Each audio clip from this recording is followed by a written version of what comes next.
Hello everyone, welcome back to ASR NCERT Decoder. So today we are going to continue the tissue chapter. Tissue chapter में हम लोग पहले क्या पढ़ लिए, टिश्यू किसको बोलते हैं, कहाँ होता है ना, क्या फंक्शन है, एंड वो प्लांट में और एनिमल में दोनों होता है। फिर हम लोग पढ़े थे कि हमारा जो टिश्यू है वो मेरिस्टेमेटिक क्यों है और परमानेंट क्यों है। हम लोग ये जान लिए थे मेरिस्टेमेटिक क्यों है। अगर आप नहीं पढ़े हो तो बैक वीडियोस में थोड़ा पढ़ लेना है ना। तो मेरिस्टेमेटिक टिश्यू कौन है, वो वाली टिश्यू जो बड़े आराम से डिवाइड कर रही है और आपके प्लांट को या तो हाइट दे रही है या तो गर्थ दे रही है, ठीक है। और परमानेंट टिश्यू कौन थी, वो वाली टिश्यू जो मेरिस्टेमेटिक टिश्यू के डिवीजन के बाद छूट गई है, अब वो फिक्स हो चुकी है, उसका शेप फिक्स है, उसका फंक्शन फिक्स है और वो डिवाइड तो नहीं कर रहे लेकिन बाकी के काम कर रहे हैं, जैसे कि वो ट्रांसपोर्टेशन में हेल्प कर रहे हैं, जैसे कि वो सपोर्ट प्रोवाइड करने में हेल्प कर रहे हैं, फूड स्टोर करने में हेल्प कर रहे हैं ना। तो अब हम लोग देखते हैं एक एक करके बारी बारी से कि मेरिस्टेमेटिक टिश्यू में कितने सारे टाइप्स हैं, ठीक है। तो हम लोग पहले स्टार्ट करेंगे मेरिस्टेमेटिक टिश्यू। मेरिस्टेमेटिक टिश्यू के कितने सारे टाइप्स हैं, 3 टाइप्स हैं, है ना। So here 1, 2 and 3। First type जो होगा उसको बोला जाएगा एपिकल मेरिस्टम या बोल सकते हो एपिकल मेरिस्टेमेटिक टिश्यू, ठीक है। सेकेंड क्या हो जाएगा, that is intercalary meristematic tissue या आप उसको बोल सकते हो intercalary meristem. And the last one is what, lateral meristem. चलिए अब एक एक करके जानते हैं आखिर इनका नाम एपिकल मेरिस्टम, इंटरकैलरी मेरिस्टम और लैटेरल मेरिस्टम क्यों पड़ा। कुछ तो खासियत होगा, नाम देने के पीछे कुछ ना कुछ तो लॉजिक होता है। And most of you people students have to complain कि मैम बायोलॉजी में टर्म्स जो होते हैं वो काफी टफ होते हैं। टर्म्स टफ नहीं होते, लॉजिक्स जो उनके पीछे का है ना, आपको वो लॉजिक समझना पड़ता है। अगर आप लॉजिक समझ गए then that's all good. Just like in a lymph you talked about ना, लिम्फ में आप बोल रहे थे ma'am it is intercellular fluid. भाई इंटर मींस मिडिल, बीच में, और सेलुलर मींस सेल, तो सेल के बीच में पाए जाने वाले जो हमारे फ्लूइड होंगे, या सेल का ग्रुप टिश्यू होता है तो टिश्यू के बीच में पाए जाने वाले जो हमारे सेल ग्रुप होंगे, या सॉरी सेल वाटर जो होगा वो क्या कहलाएगा, लिम्फ कहलाएगा। यही तो था।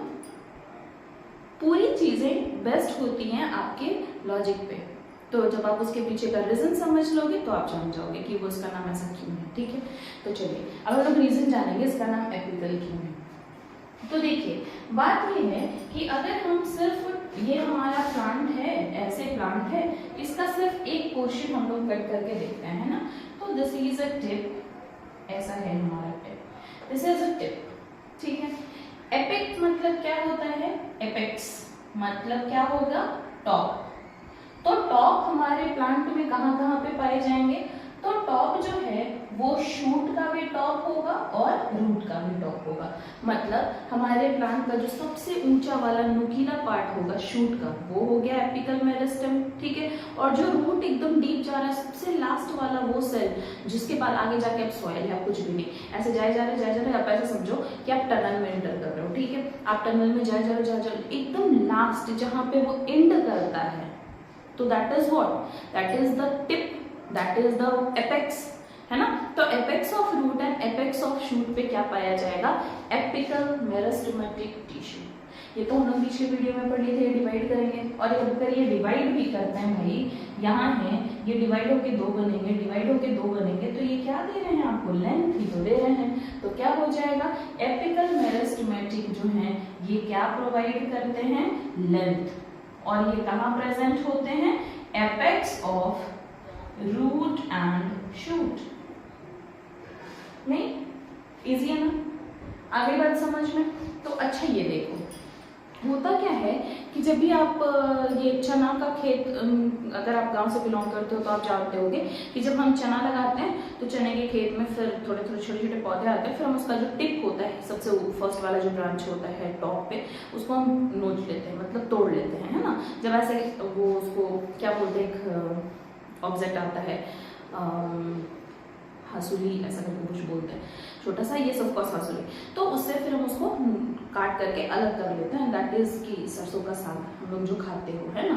ऐसा नहीं है कि हम लोग रूट से चना लगाए खेतों में और रूट से चना का पौधा उखाड़े और खा लिए, फिर तो हमारा बर्बाद हो गया, नुकसान हो गया हमारा खेती में, है ना। वैसा नहीं होता है। करते क्या है कि जो टिप ऑफ द जो शूट है उसको हम लोग काट लेते हैं और काट करके फिर उसका हम लोग साग बनाते हैं, ठीक है। तो क्यों करते हैं आखिर इसका हम लोग लॉजिक पढ़ेंगे। तो क्या क्वेश्चन क्या था कि क्यों हम लोग प्रूनिंग करते हैं, है ना, उसको क्या बोला जाता है, प्रूनिंग। क्यों करते हैं हम लोग प्रूनिंग? बहुत सारे फ्लावर्स में भी आपको बताया जाता है प्रूनिंग करने का तरीका कि क्यों आपको प्रून करना है, क्यों आपको उसका टिप तोड़ के हटा लेना है, वो भी हम बताते हैं। चलिए, इंटर कैलरी मेरिस्टेम। अब देखिए, आप में से मैक्सिमम बच्चे लोग बैम्बू का पौधा देखे होंगे। बैम्बू का जो प्लांट होता है, बेबी प्लांट, वो इस तरह का होता है, इस तरह का होता है, हाँ होता है ना। तो इस जो गांठ है इसको हम क्या बोलते हैं, नोड। इसको भी क्या बोलेंगे, नोड। जबकि मिडिल में पाए जाने वाली जगह को क्या बोलेंगे हम लोग, इंटर नोड। तो अब जो सेल जो नोड के आगे पीछे प्रेजेंट हो, जैसे ये हमारा नोड है, तो नोड के अंदर, यहाँ पे भी नोड के अंदर, यहाँ पे भी नोड, यहाँ पे भी एक नोड होगा, यहाँ पे भी, मतलब कि नोड के आसपास पाए जाएंगे, तो वो क्या कहलाएंगे, इंटर कैलरी मेरिस्टेम। अल्टीमेटली ये कहाँ प्रेजेंट है, अगर हम इस लाइन को मानते हैं बेस, तो ये तो इंटर कैलरी इंटर मेरिस्टेम में ही प्रेजेंट है। आगे बात समझ में। तो उसको हम क्या बोलेंगे, इंटर नोड में पाए जाने वाले सेल या नोड पे पाए जाने वाले सेल या नोड के अंदर पाए जाने वाले सेल, ये क्या कहलाएंगे, intercalary meristematic cell. Tissue भी पढ़ रहा है नो डाउट। तो हम लोग ग्रुप ऑफ सेल, देखिए यहाँ पे हम खूब सारा ग्रुप ड्रॉ किया हुआ है, तो ग्रुप ऑफ सेल है, लेकिन हम लोग यहाँ पे क्योंकि पर्टिकुलरली एक सेल को पढ़ के उसका कैरेक्टर जान लेंगे, तो हम लोग एज अ ग्रुप कंसीडर करेंगे, ठीक है। यहाँ तक बात समझ में आ गई। अब बात है कि भाई इनका काम क्या है, ये क्यों प्रेजेंट है। तो ये इसलिए प्रेजेंट है कि जब ये सेल डिवाइड करेगा तो ये नीचे की तरफ बढ़ेगा, ये ऊपर की तरफ बढ़ेगा। इससे क्या होगा कि ये वाली जो गांठ है हमारी, ये ऊपर चली जाएगी, ये वाली गांठ नीचे चली जाएगी, और जब ये हमारा बैम्बू प्लांट बड़ा हो जाएगा तो दोनों गांठों के बीच का डिस्टेंस बढ़ जाएगा। आगे बात समझ में। तो ये भी अल्टीमेटली कहाँ प्रेजेंट है, तो ये प्रेजेंट है नोड पे, या आप उसको बोल सकते हो कि इंटर नोड में प्रेजेंट है, नोड के नीचे, नोड के अंदर प्रेजेंट है। नेक्स्ट, ये क्या प्रोवाइड कर रहा है आपको, तो लेंथ ही तो प्रोवाइड कर रहा है ना, और तो कुछ प्रोवाइड कर नहीं रहा, लेंथ ही प्रोवाइड कर रहा है। सिर्फ बैम्बू में ही नहीं, आपको इसमें भी देखने मिलेगा। देखो, आप लोग अगर शिव जी की पूजा करते होगे तो इस तरह का एक प्लांट होता है, छोटा सा, मतलब हर्ब्स ही बोल सकते हो उसको, घास होता है, धूप घास जिसको हम लोग बोलते हैं, है ना। ये धूप घास हम लोग शिव जी पे चढ़ाते हैं सावन की पूजा में, यूजुअली बहुत सारे पूजा में चढ़ाया जाता है। तो आप लोग ये चीज़ बहुत कॉमन देखे हैं। तो हम लोग करते क्या है कि इसको यहाँ से काट लिया, इसको प्रूव कर लेते हैं, ऐसे प्रूव कर लिया। अब अगली बार जब आप जाओगे तो आपको यही पौधा इतना बड़ा सा मिलेगा, लेकिन इसका टिप नहीं रहता है, ऐसा दिखेगा। ये जो टिप वाला पोर्शन है वो वहाँ पे एब्सेंट है। आपको देख के समझ में आ जाएगा कि अच्छा ये धूप घास को पहले किसी ने प्रून कर लिया है। आगे बात समझ में। तो अगर ये नहीं होता इंटर कैलरी मेरिस्टेम, यहाँ पे नोड है, यहाँ पे नोड है, यहाँ पे भी नोड है, जहाँ जहाँ पे लीफ अराइज होते हैं वहाँ पे नोड्स होते हैं ना, तो नोड्स के पास में क्या प्रेजेंट है, वहाँ पे इंटर कैलरी मेरिस्टेम प्रेजेंट है। अगर नहीं होते तो ये जो घास हमारा लंबा नहीं होता, इसकी हाइट नहीं आती, तो हर्बीवोरस क्या खाते, एक बार घास खा के चले गए, अब तो वो बढ़े नहीं, तो बढ़ने के लिए वहां पे क्या प्रेजेंट है, इंटर कैलरी मेरिस्टेम, ठीक है। नेक्स्ट है ये लैटरल मेरिस्टेम। लैटरल मतलब दायां और बायां।